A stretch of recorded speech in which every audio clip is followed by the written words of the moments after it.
Ce que personne ne mange, ni nous, ni nos animaux, trouve encore preneur. Ça, c'est le travail de Bruno.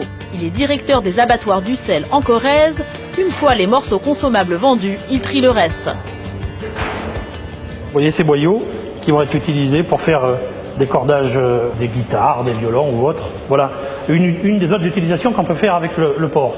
Encore une autre utilisation avec les oreilles, voilà, clandestine à la fabrication de produits cosmétiques, des masques pour les cheveux, des crèmes visage. Vous voyez, c'est ce qu'on appelle le gras, hein, c'est du gras, vous voyez. Hein.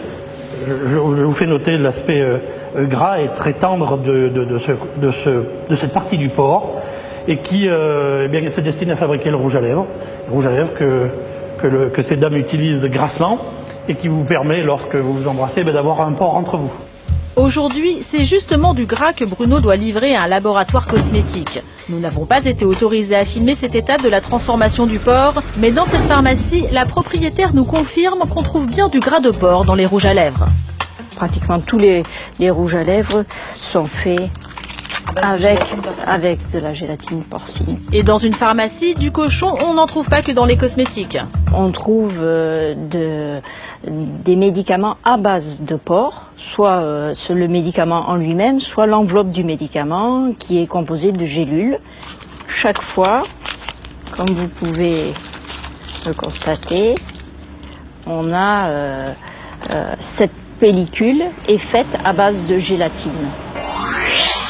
Si vous ne mangez pas de porc pour des raisons religieuses, pas de panique. Gabriel Elfassi est rabbin en banlieue parisienne. Il est très clair, quelle que soit la religion, quand il s'agit d'un médicament, il n'y a aucune interdiction. Toute religion qui se respecte se doit de soigner ses malades.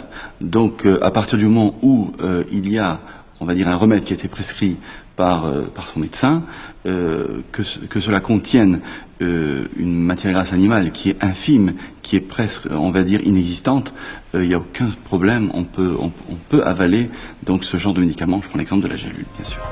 Le cochon est donc omniprésent dans notre vie quotidienne. Désormais, vous regarderez vos pilules, vos crèmes hydratantes ou vos rouges à lèvres d'un autre œil.